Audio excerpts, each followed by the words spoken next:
Welcome back, ladies and gentlemen, to another episode of the Last Slice podcast.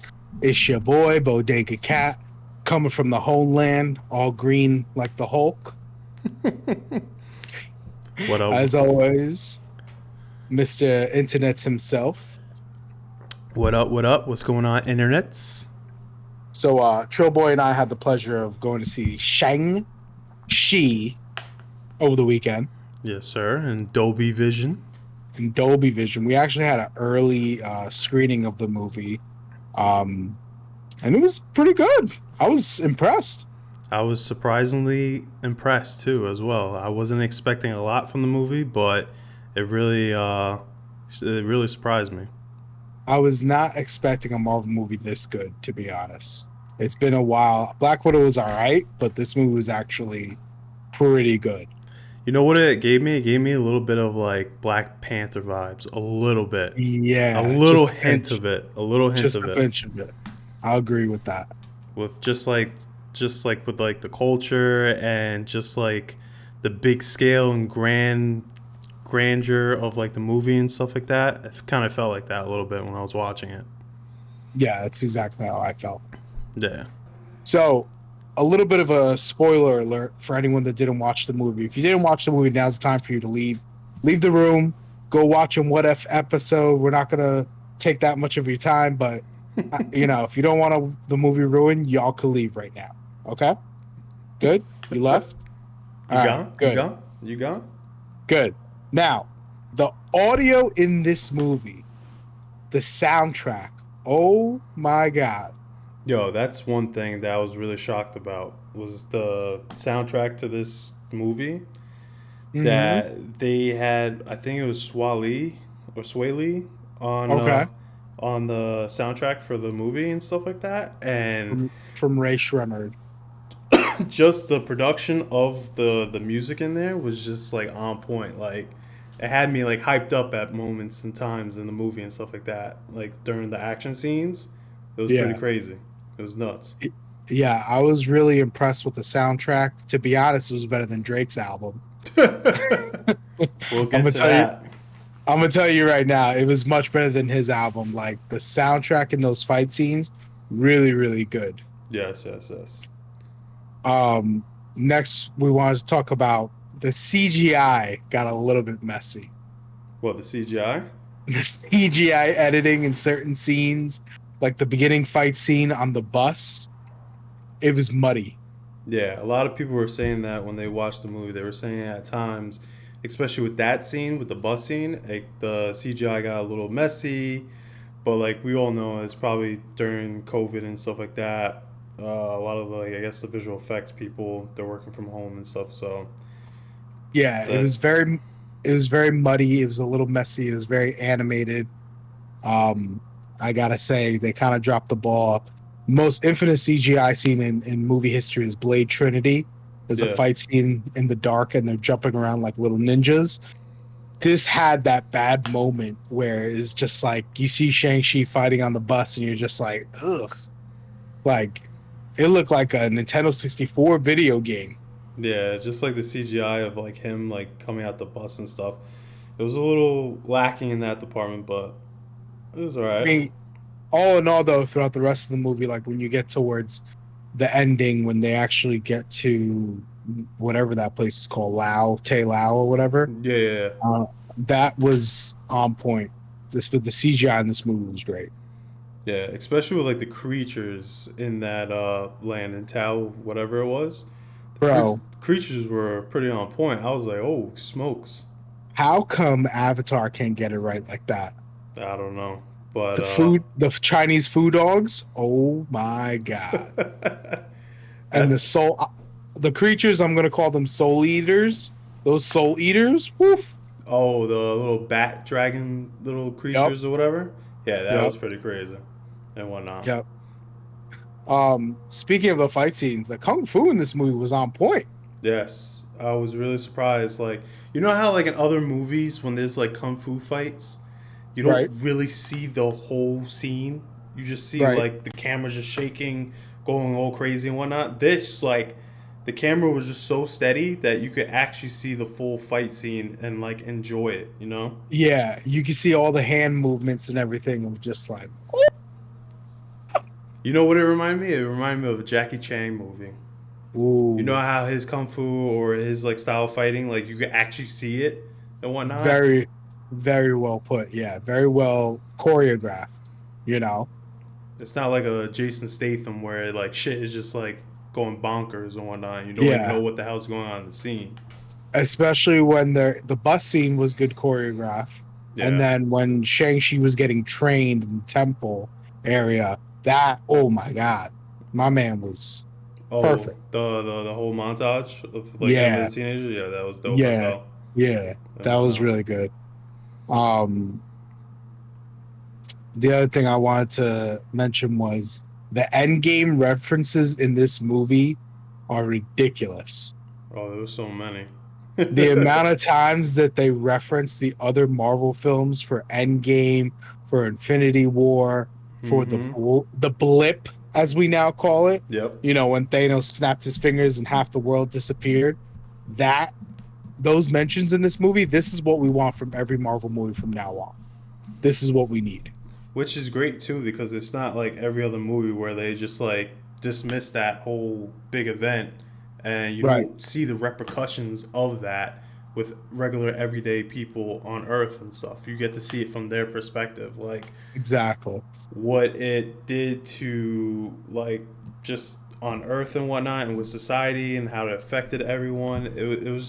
These movies are like giving a great representation of like what happened and whatnot, and you get to feel like what the characters, I guess, kind of went through and stuff like that. That Yeah. I so really like that it's not only Marvel TV shows, but also the movies now are integrating this whole blip thing. yeah. Um, Aquafina, hilarious, Oh yeah, she was like bro. a breakthrough star in this movie that I would say. She was on point. She was hilarious. She had all her little quips and whatnot of being a comedian. Mm-hmm. It was nice that Marvel let her be true to herself. Like, even though this was her character, you could still tell that it was like that the comedian Aquafina being herself. She wasn't really changing who she was or things she would say. This is who she was and who she was, and just the way she took on this character, phenomenal, Yeah, it was. hilarious. She did a phenomenal job with this role and the character, and especially too what they did with her at the end in the giant epic Ooh, battle scene. oh Her, yeah, her with the bow and arrow, just Ooh, taking it right through the neck of that big dragon. Like yeah. it was Oh, dope. they were saying that she found her thing. You know? Yeah.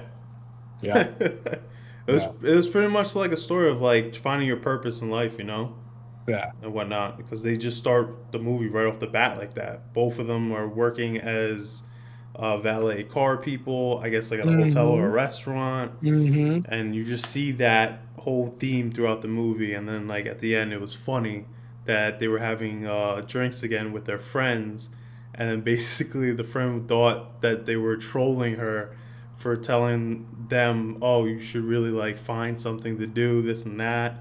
Right. Find your thing. Yeah, so Yeah.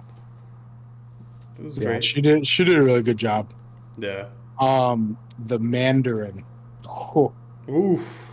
my God, Marvel. Yes, You yes, know what? yes. Good job. Good job. I, I, If Honestly, I would put him up there with like one of the like the I guess like the top villains in Marvel. Just the right, way because you actually got a deep dive on like who he was and what he was about, what was right. his like whole mission and whatnot. Like, Hmm. you know, I love his backstory. I love the rings.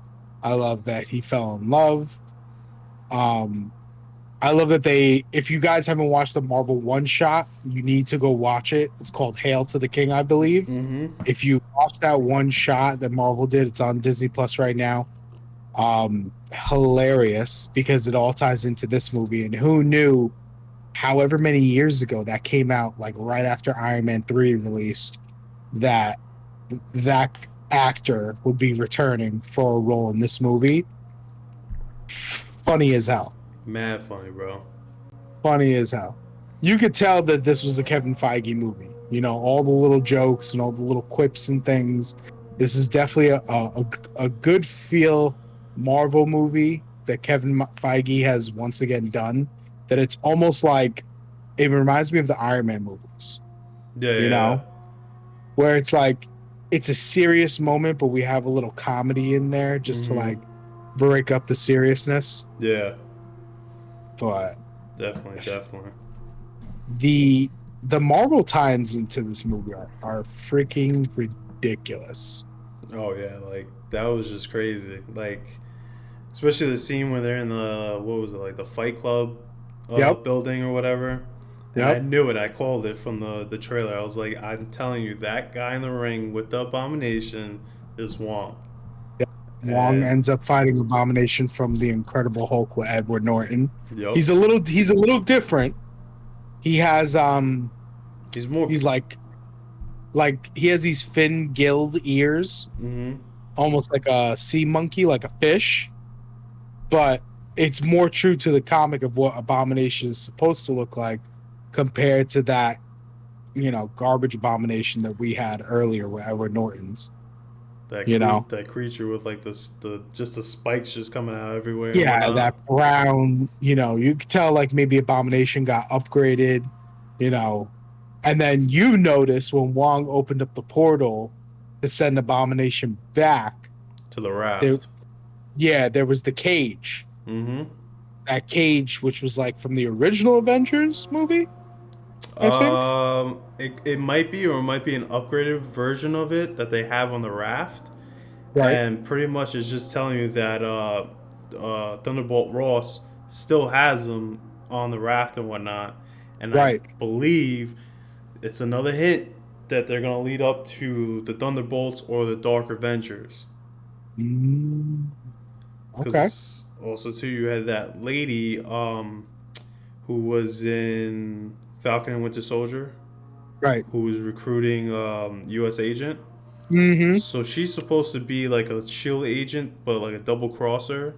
So she Right, still has ties to like Hydra, and she pops up again in Black Widow at the end credit scene. So she's trying to right, recruit Natasha's, I guess, so and so sister to be on right. the team. So she's gonna be like the dark version of Black Widow, and pretty Mm, much they're collecting all these like so what like villains or whatever to okay. make a Dark Avengers and stuff like that. Like, yeah, that makes sense. So it's essentially going to be like I guess Marvel's version of the Suicide Squad kind of Yeah, or whatnot. yeah. So yeah, I they're. like I like that the Mandarin mentioned Iron Man 3 Mm-hmm. and mentioned him being a terrorist and how he fought Tony Stark and he used someone else to do it. Yep. Like it was so quick in the movie that I guess a lot of people didn't catch it. But if you're just listening to the dialogue and what he says, I'm like, this dude's talking about what happened in Iron Man 3. They Yeah. literally debunked and revamped that movie, Mm-hmm. you know? Um trying to think what other tie-ins were there from Marvel.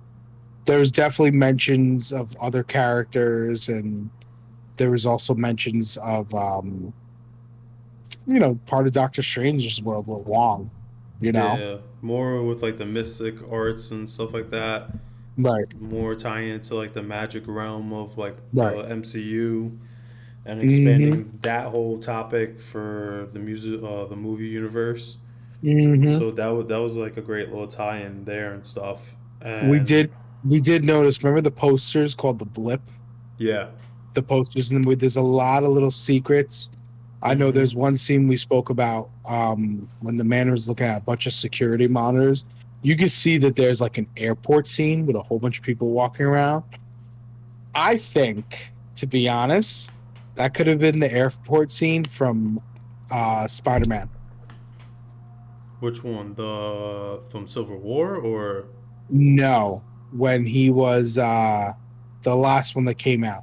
oh When he was leaving. when he was returning back from London and all that in Europe? Right, Could be. right. He could have been monitoring Spider-Man on there. Could be. It's like what a coincidence that there would be like a shot of an airport and his security cameras while he's in his little compound, you know? Yeah. So, and last but not least, final spoiler if you still didn't turn this off already, these end credit scenes. Yeah, the end credit scenes were pretty dope. Like we haven't Let's we haven't really gotten something like that cliff hanging in like a while, you know? let's talk about the second one before we talk about the first one. The second one, you see Shang-Chi's sister, and she's taken over her father's operation. She added women to the army, I guess, Yeah. to the Ten Rings. She also did some graffiti artwork. She was changing the compound. She was training new people, training women. It made me think of Wakanda Mm-hmm. and the women in Wakanda who are training to be fighters. So that Oh, was pretty the cool. like the door Melage. Right. Mm-hmm. Um, so I guess that's gonna be something where it's kind of like the Dora Milaje, like we might see these 10 rings ninjas, right? Show up somewhere later on, Yeah. you know? Because technically she's taken over the empire. She's taken over her father's footsteps. Yeah, and she You know? pretty much wanted to do good, but I also too heard a really good thing about like concept from it was that they were saying like she thinks that she probably has to do a little bad to do I guess like the world justice some good stuff, you know? Right. So she might just go down the wrong path or seeing it in a different light than what I guess like her brother would see it. So Hmm. I think And leave it to Disney for girl power. oh the yeah, of course they gotta throw in some stuff like that. They Like, always got a always gotta. some agenda. So Hmm. mm-hmm. So yeah, I thought that was pretty cool to see her take over at the end and kind of like do her thing and you know, um and to see everything change. Like the entire Ten Rings compound was totally different. The pan out shot, Yeah, it yeah, looked totally different in her vision. yeah. That it was like crazy just to see it and stuff like that. I don't know. And that Hmm?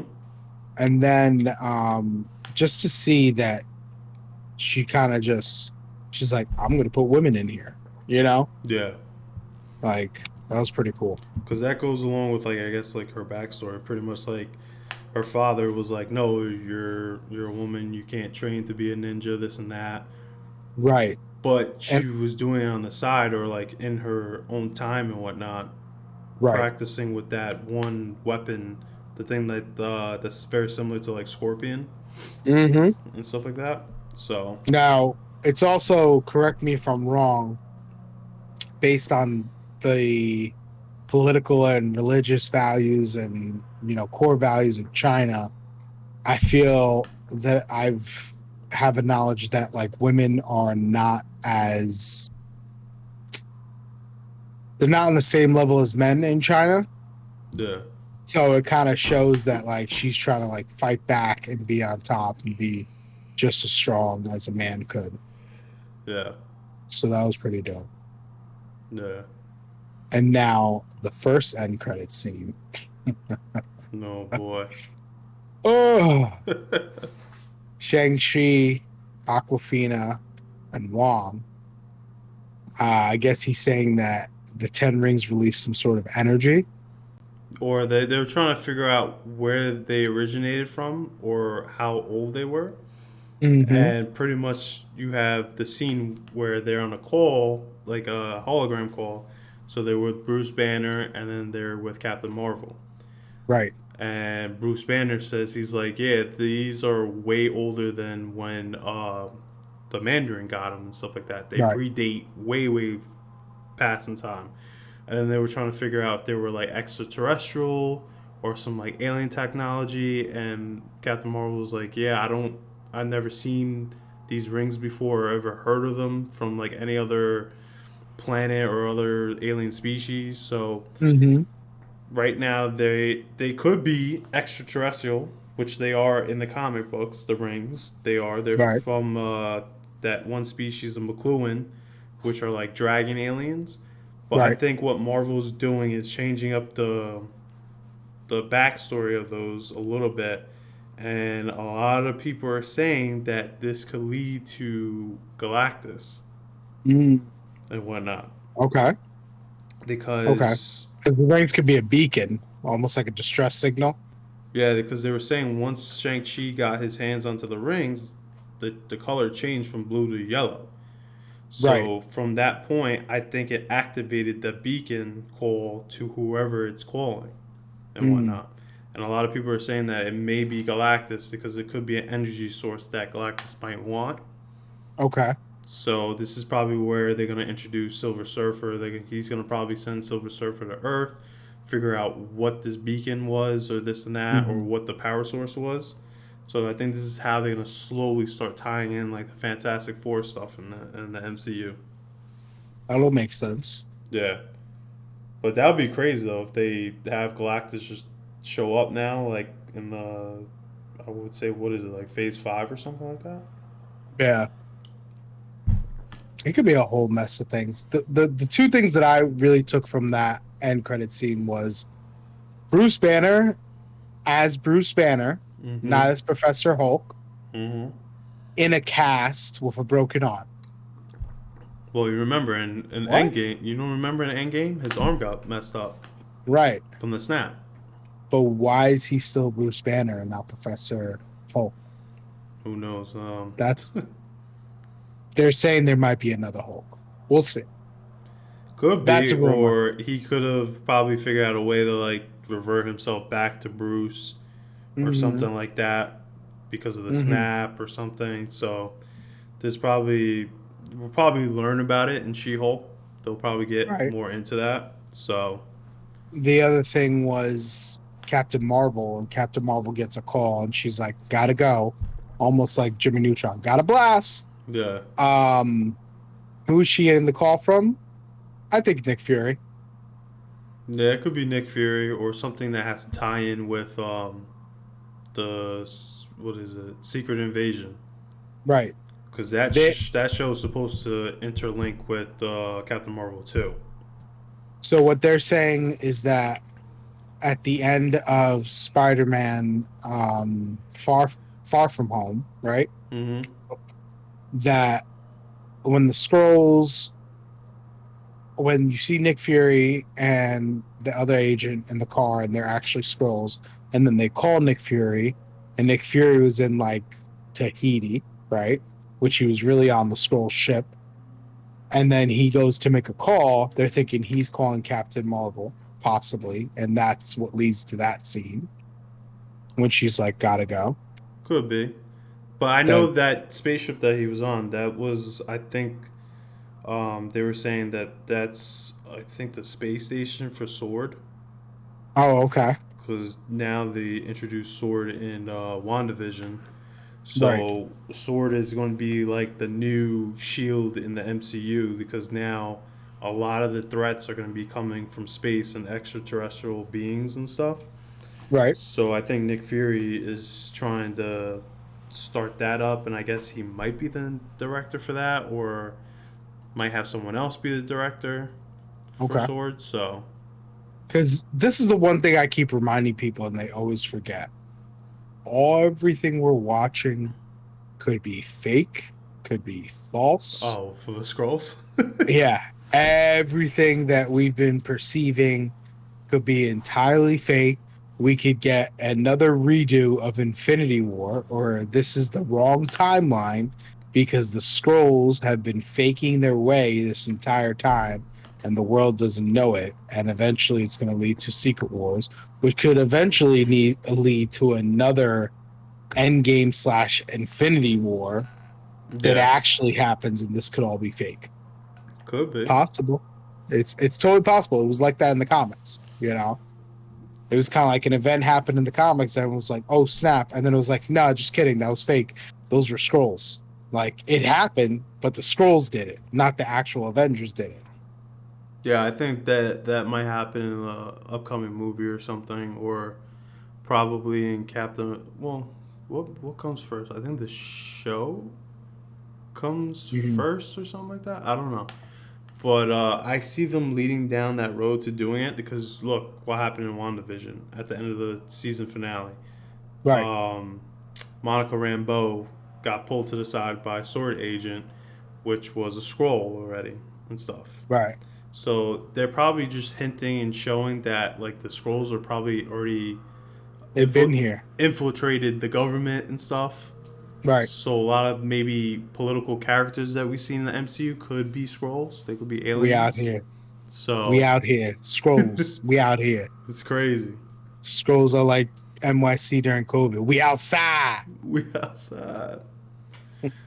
But I think that like the scrolls coming in now is like a perfect opportunity, especially because of what happened at the end of Infinity War, everyone getting blimped and whatnot. Mm-hmm. So that could have been like a perfect time for them to come in and Mm-hmm. infiltrate and do whatever they had to do. Then you have everyone coming back, so like they're already settled in society, Right. doing their thing and behind the scenes. So I Right. think that's probably what's gonna lead to happen to that. Okay. So, all in all, what would you rate Shang-Chi? And what I want you to take in consideration is all the other Marvel movies, right? Mm-hmm. And everything that we've seen so far. What would you give it out of 10? Out of How would you rate 10, it? I would give it a solid. I want to say 8 or 8.5 out of 10, Gotcha. somewhere Okay. around there.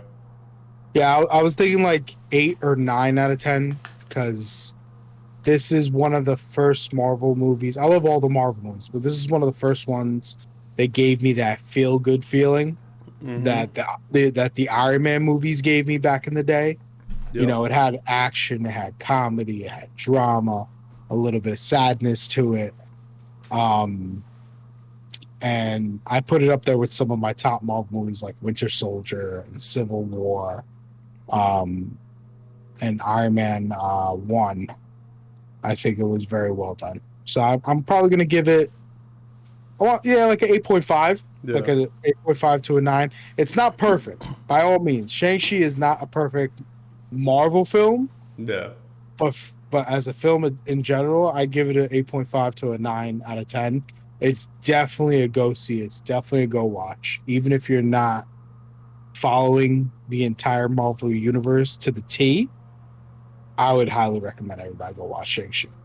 Yeah, especially if you're just a casual Marvel movie like watcher, you're not really like Yeah, you never grew up with like Marvel comic books or whatever. You just started getting into it because of the movies.